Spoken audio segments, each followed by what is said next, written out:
Bienvenido, don Tomás.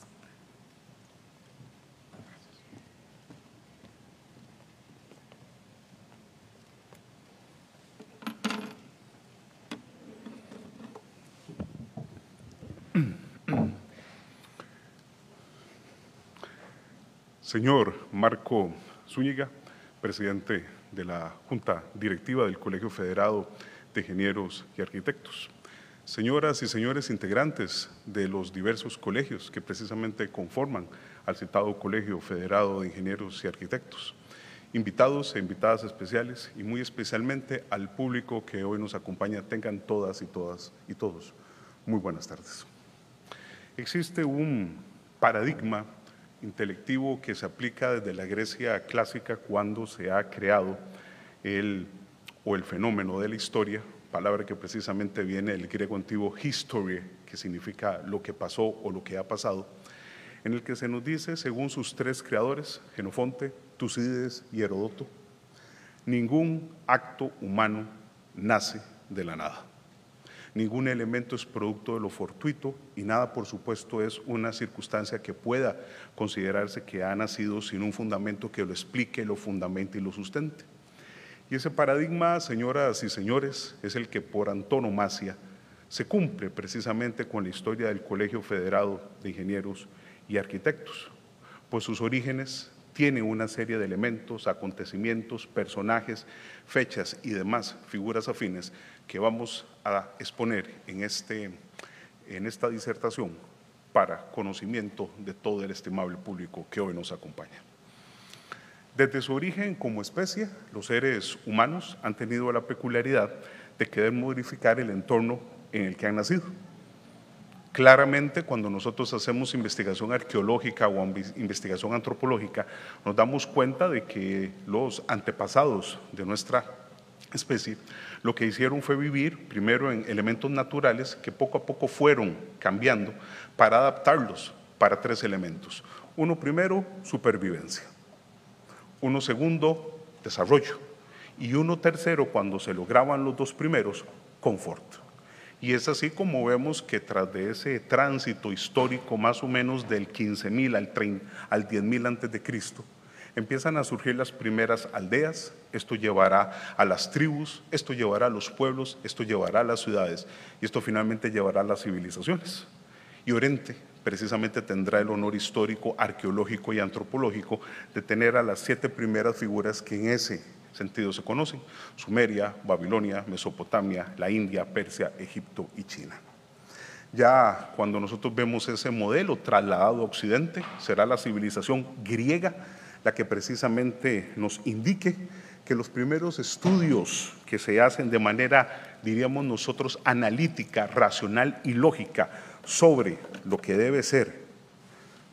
lo constructivo, nos lleva a los orígenes de la matemática, la física, el cálculo, la volumetría y, por supuesto, como es de todos aquí sabido, Arquímedes se convierte en el padre de ese conocimiento primigenio de lo constructivo y de cómo se realiza estas circunstancias. A partir de la civilización romana en el 753 a.C. y con la idea de empezar a darle también una estructura respaldada, ahora sí por el Estado, se van a crear los colegios. Y tenemos la peculiaridad de que estas entidades van a presentar la característica de ser precisamente eso, col eum, o en latín antiguo, unidos por la ley, y uno de esos será el Colegio de los Pontífices.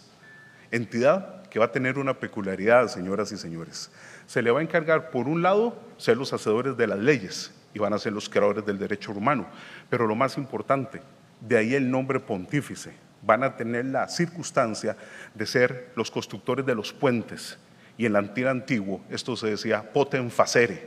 y precisamente esos puentes romanos hasta el día de hoy siguen como una prueba real y una prueba vigente del ingenio humano llevado a grado superlativo.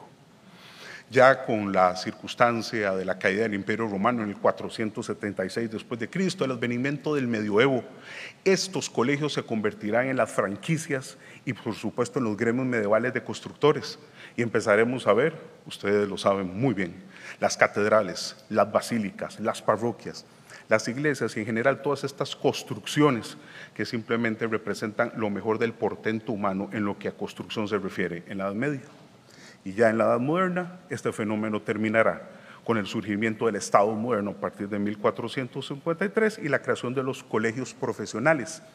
que tienen precisamente su origen en el fenómeno romano y es lo que nos atañe al día de hoy.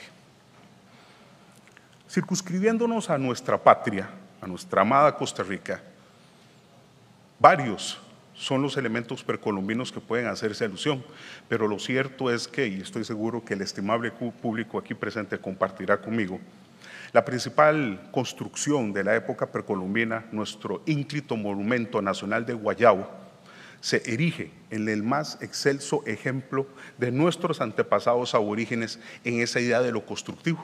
Tanto es así que en el año 2009 las Naciones Unidas lo declara Patrimonio Mundial de la Ingeniería. Y esto es un timbre de orgullo porque ese elemento solo tiene su equivalente en Costa Rica con la Isla del Coco como Patrimonio Mundial de la Ecología. Lo cierto es que cuando hacemos un análisis de estas circunstancias constructivas ya para la época de la colonia,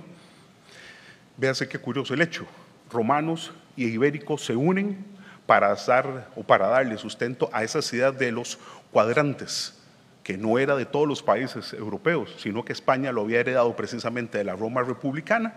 y aquí entonces vemos que nuestros primigenios pueblos y ciudades tienen la peculiaridad de una plaza, de una iglesia al este, de un cabildo al norte y sus cuadras generalmente divididas en 4 fundos, y así se desarrollarán las primeras villas y ciudades de lo que luego será la provincia colonial de Costa Rica. Entrar a esto sería una lista larga, solamente vamos a citar los 4 que resultan imprescindibles para cualquier elemento de historia, de ingeniería y arquitectura en Costa Rica. Por supuesto, la iglesia de Nicoya, construida en 1522 y actualmente abierta. La iglesia de Orosi, de 1767, es la estructura más antigua de Costa Rica, inalterable, que todavía está en funciones. La casona de Santa Rosa, lamentablemente demolida por un fuego terrible en 1890, pero aparte de ser el marco y el escenario de la campaña nacional contra los filibusteros en la batalla homónima, sigue precisamente siendo esa casona privada más antigua de nuestro país. Le seguirán sin lugar a dudas el puente sobre el río Jesús María, el puente de las Damas de 1844, sirviendo hoy como hace más de 170 años. El edificio más famoso de Costa Rica todavía vigente, la Fábrica Nacional de Licores, actual Ministerio de Cultura, Juventud y Deportes, y por supuesto se cierra con broche de oro, con la carretera que actualmente sigue vigente desde hace más de 250 años, que pasa frente a las ruinas de Santiago Apóstol en Cartago y que no ha sido modificada ni una sola piedra como recuerdo imperecedero de nosotros los costarricenses. Pues bueno, señoras y señores, precisamente es en esa tesitura que en 1816 nace, como ustedes lo tienen proyectado, Mariano Montealegre Fernández, hijo de Mariano Montealegre Bustamante, en aquel momento uno de los hombres más adinerados del país, uno de los pioneros del cultivo del tabaco y del café, y se da una circunstancia que, permítaseme decir, es de película para la historia de la ingeniería en Costa Rica. Este individuo, que en aquel momento tiene apenas 10 años, en 1826, es decir, un niño, va a ser entregado voluntariamente por sus padres a uno de los ingenieros más famosos del mundo, Richard Trevithick, creador, por supuesto, como ustedes saben, de la locomotora a vapor en el mundo, que había venido a Costa Rica a exponer su experimento en algunas naciones del recién liberado continente americano para ver si se le compraba la patente sobre este elemento, y resulta ser que, para sorpresa de todos, sus padres lo entregan porque entienden que la realidad educacional de Costa Rica es muy nimia, y así ese niño, repito, va a viajar a Londres, ingresará a un colegio sufragado obviamente económicamente por sus padres, y una vez terminado esto ingresará a la Universidad de Aberdeen, donde se convierte en el primer costarricense en la historia en estudiar ingeniería. Esto ya no solo marca un hito, como ustedes me comprenderán, en el ámbito de lo circunscrito a la ingeniería, sino que estamos hablando de uno de los primeros profesionales en general de la educación superior costarricense. Cosa curiosa, tan grande fue su sapiencia que va a ser incluso pedido por otro ingeniero de esos que se pone una flor en el ojal cuando uno lo recuerda a nivel mundial, Robert Stephenson, creador del ferrocarril, que va a ser la persona que establezca las líneas férreas entre Escocia e Irlanda.